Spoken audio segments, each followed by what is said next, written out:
সোহাগ চাঁদ বদনি ধনি নাচো তো দেখি, সোহাগ চাঁদ বদনি ধনি নাচো তো। এক গ্রামে বাস করত ঝন্টু নামের এক শিয়াল। ঝন্টু শিয়াল ছিল খুব গরিব। তার একটা গাভী ছিল। এই গাভীটার দুধ বিক্রি করে শিয়াল তার সংসার চালাতো।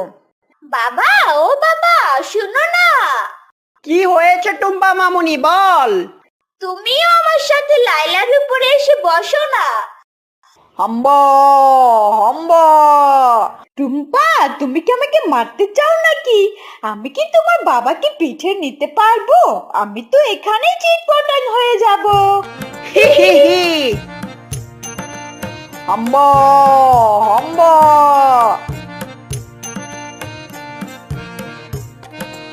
লাইলা, তুই একটু সোজা হয়ে দাঁড়া, আমি তোর দুধ দুইয়ে নি। ঠিক আছে মালিক, হাম্বা।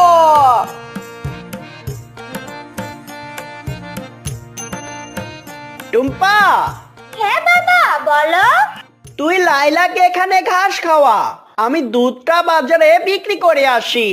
ঠিক আছে বাবা, তুমি যাও, আমি লাইলাকে দেখে রাখবো। শিয়াল দুধ বিক্রির জন্য বাজারে চলে যায়। এই দুধ নিয়ে যান, খাঁটি দুধ, ভালো গরুর দুধ। এই, তোমার দুধ ভালো হবে নাকি? স্যার স্যার, এই দুধ নিয়েন না, এই দুধ নিয়েন না। কেন, কি হয়েছে? ওর দুধে ভেজাল আছে স্যার, ওই দুধে পানি মিশায়। এই, তুই দুধে পানি মিশাস? হা হা হা। এটা হলো চন্টু শিয়াল, ঝন্টু শিয়ালের সৎ ভাই। চন্টু, আমি কি দোষ করেছি রে ভাই? কেন তুই আমার পেছনে লেগে আছিস?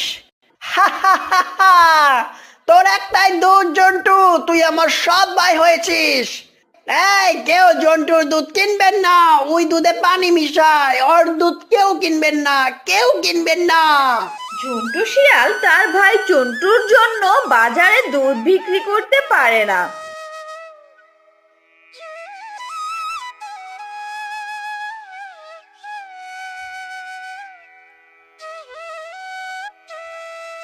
এই কি স্বামী, তোমাকে না বললাম আসার সময় চাল ডাল কিনে নিয়ে আসতে? ঘরে তো রান্না করার মতো তেমন কিছুই নেই। বউ, আজ দুধ বিক্রি করতে পারিনি গো। তাহলে আজ আমরা খাবো কি? তুমি এক কাজ করো, এই দুধটুকু রান্না করো, আজ না হয় সবাই একটু কষ্ট করি গো। সোহাগ চাঁদ বদনি ধনি নাচো তো দেখি, সোহাগ চাঁদ বদনি ধনি নাচো তো দেখি, বালা নাচো তো দেখি, বালা নাচো তো দেখি, বালা নাচো তো দেখি। এই বউ, কই গেলা? এই দেখো আমি কি নিয়ে এসেছি। ও মা, ও মা, এটা কি মাছ গো? এইটা হলো রুই মাছ, এটাকে ভালো করে কষাবো, আজ আমরা মজা করে ভাত খাবো।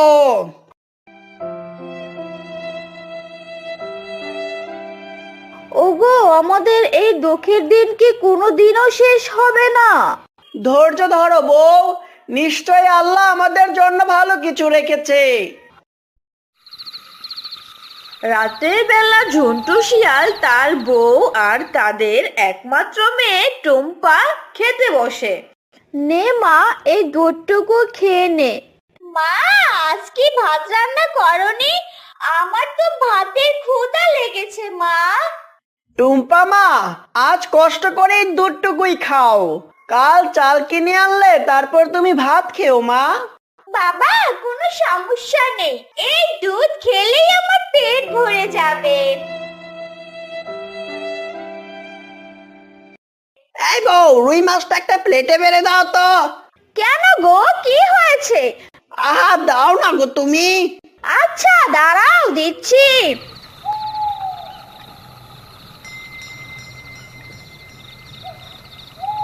ফু ফু ফু। যা যা, গন্ধ যা যা।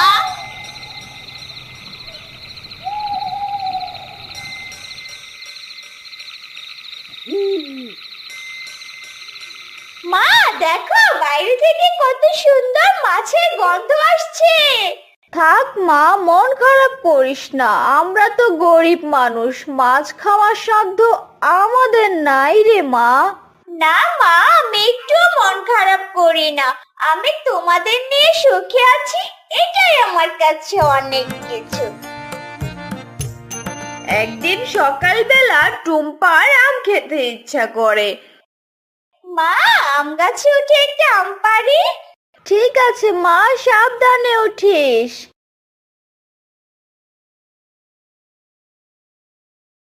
ওই তো একটা আম পাকা মনে হচ্ছে, ওই আমটাই পারি।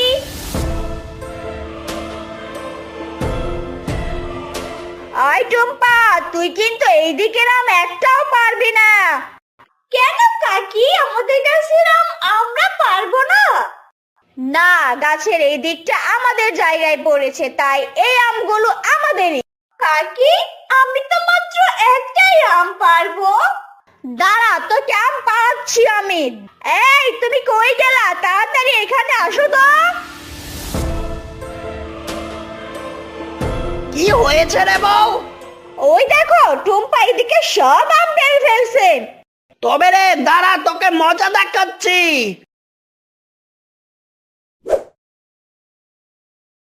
চন্টু শিয়াল টুম্পার দিকে ঢিল ছুটতে থাকে। কাকা কাকা, এভাবে ঢিল মেরো না, আমি গাছ থেকে পড়ে যাব।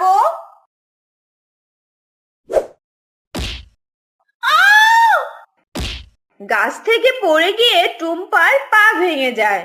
মা মা, কোথায় গেলে তুমি? আমি গাছ থেকে পড়ে গেছি মা। বউ তাড়াতাড়ি ভাগো এখান থেকে।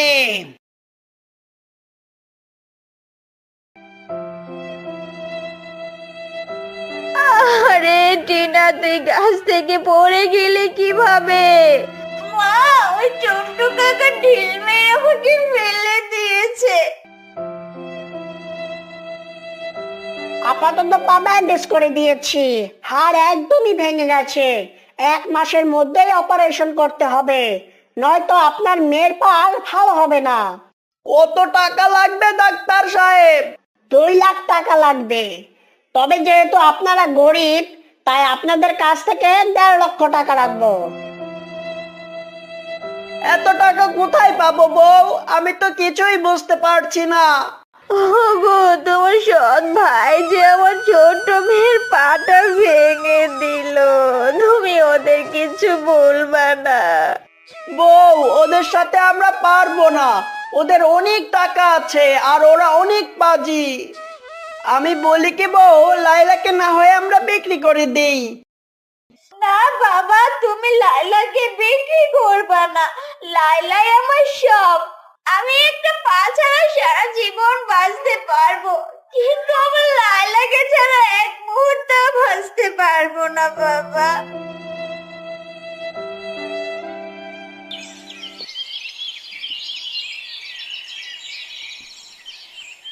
হাম্বা হাম্বা, এ কি টুম্পা, তোমার পায়ে কি হয়েছে? লাইলা, আমি আম গাছে উঠছিলাম আম পাড়তে, কিন্তু চুন্টু কাকা ঢিল মেরে আমাকে ফেলে দিয়েছে, তাই আমার পা ভেঙে গেছে। আরে টুম্পা, দাঁড়াও, আমি সুযোগ বুঝে ওই লোকটাকে একটা স্পেশাল গোটা মারবো।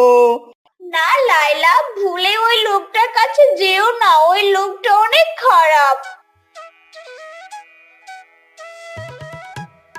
একদিন চন্টু শিয়াল পুকুর পাড়ে দাঁড়িয়ে হাত মুখ ধুচ্ছিল। এমন সময় লাইলাও তাকে দেখতে পায়। ওই তো ওই বদমাস লোকটাকে একা পেয়েছি।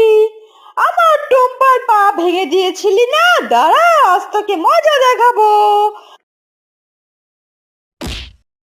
হাম্বা হাম্বা।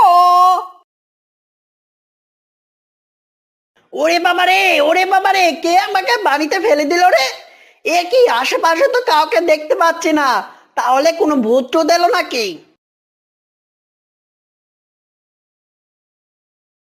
চন্টু শিয়াল পানি থেকে উঠে দেখে গরুর পায়ের ছাপ। বুঝতে পেরেছি, কোনো গরুতে আমাকে গুতা দিয়েছে। এইটা নিশ্চয়ই ওই টুম্পাদের গুরুই হবে। ঠিক আছে গুরু বাবাজি, তোকে সুযোগ মতো পেরে আমি সাইজ করব। একদিন রাতে সবাই ঘুমাচ্ছিল। এখন তো সবাই ঘুমাচ্ছে, যাই ওই শয়তান লোকটার সাথে একটু মজা করে আসি।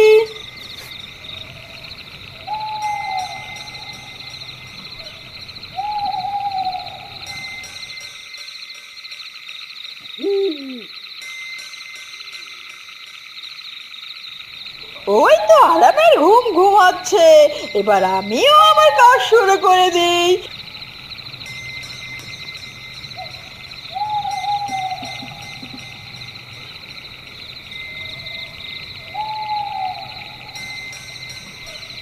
হাম্বা হাম্বা।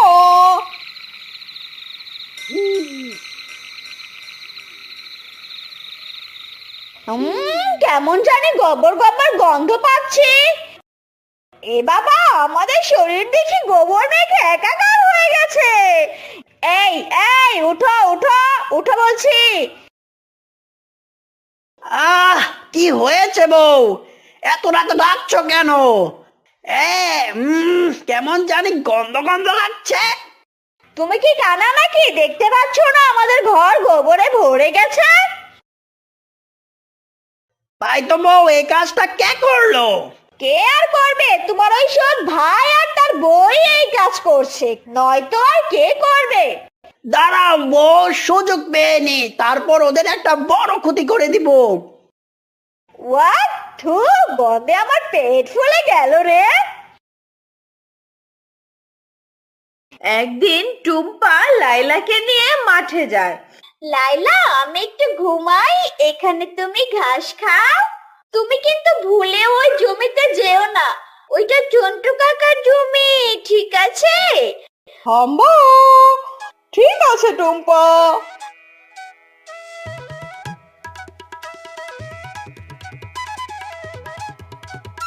টুম্পা ঘুমিয়ে পড়ে আর লায়লা ঘাস খেতে থাকে। কিছুক্ষণ পর টুম্পার বল বাতাসে গড়িয়ে গড়িয়ে লায়লার সামনে দিয়ে চন্টু শিয়ালের জমিতে চলে যায়। ওহ নো, টুম্পার বলটা ওইদিকে চলে গেছে, যাই বলটা নিয়ে আসি। লায়লা বল আনতে চন্টু শিয়ালের জমিতে চলে যায়। ঠিক তখনই চন্টু শিয়াল সেখান দিয়ে যাচ্ছিল। আরে, আমার জমিতে টুম্পাদের গুরু ঘাস খাচ্ছে। দাঁড়া গুরু, আজ তোর একদিন কি আমার একদিন। চন্টু শিয়াল একটা লাঠি দিয়ে লাইলাকে এলো পাথরি মারতে শুরু করে। টুম্পা টুম্পা, আমাকে বাঁচাও, আমাকে মেরে ফেললো। আরে লাইলা কান্নাকাটি করছে কেন?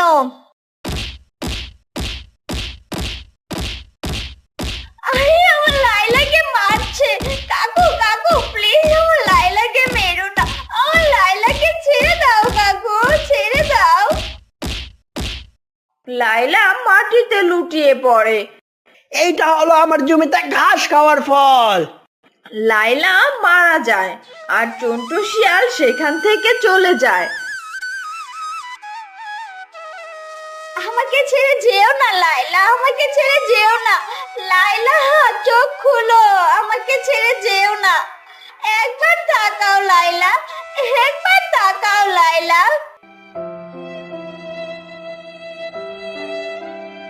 ওগো, এখন কি হবে গো?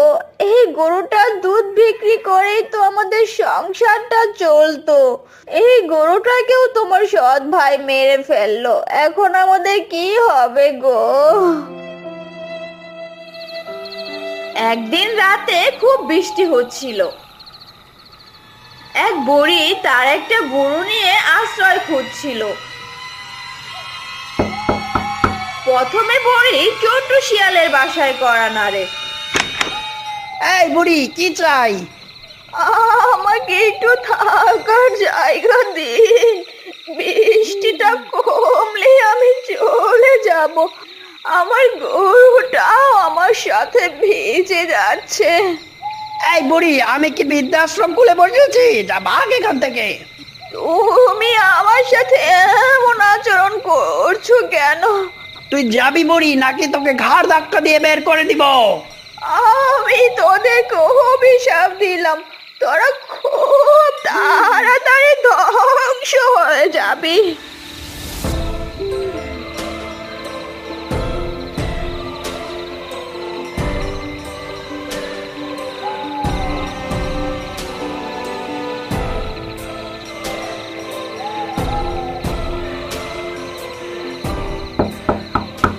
এরপর বুড়ি ঝন্টু শিয়ালের বাসায় কড়া নাড়ে। আমায় একটু আজকের রাতটা থাকতে দিবেন? বাইরে তো খুব বৃষ্টি হচ্ছে। ঠিক আছে বুড়িমা, আপনি ঘরে চলে আসেন। আমার সাথে তো একটা গরু আছে। কোনো সমস্যা নেই, আপনি গরুটা নিয়েই ঘরে চলে আসেন। আপনি অনেক ভালো।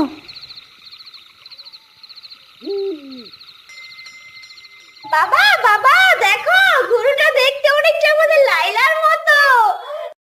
লাইলা আবার কে? লায়লা নামে আমাদের একটা গরু ছিল, গরুটা কিছুদিন আগে মারা গেছে। কিভাবে তোমাদের গরুটা মারা গেছে?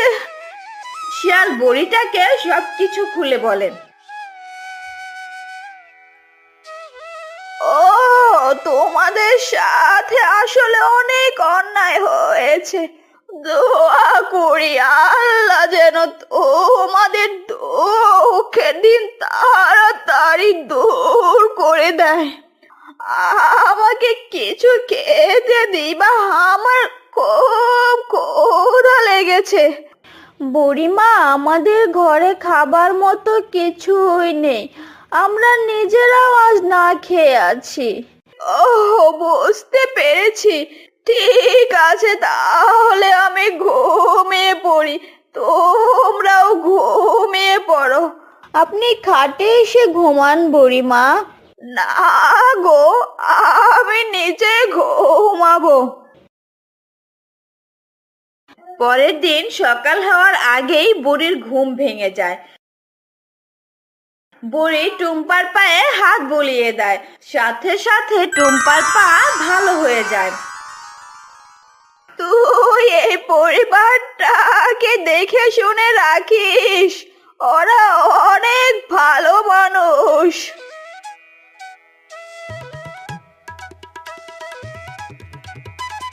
পরের দিন সকালে টুম্পার ঘুম ভাঙলে দেখে তার পা ভালো হয়ে গেছে। মা মা, বাবা বাবা, দেখো আমার পা ভালো হয়ে গেছে। আসলেই তো টুম্পা, তোর পা দেখি একদমই ভালো হয়ে গেছে। কিন্তু সেই বুড়িমাটা কোথায়? হাম্বা, সেই বুড়ি চলে গেছে আর আমাকে তোমাদের জন্য রেখে গেছে। আজ থেকে আমি তোমাদের পরিবারের সদস্য। কেউ এসে আমার লেজটা নাড়াচাড়া দাও।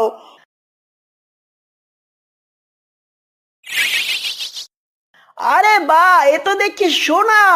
বউ, আমাদের কষ্টের দিন শেষ, এখন থেকে আমাদের আর কোনো অভাব থাকবে না।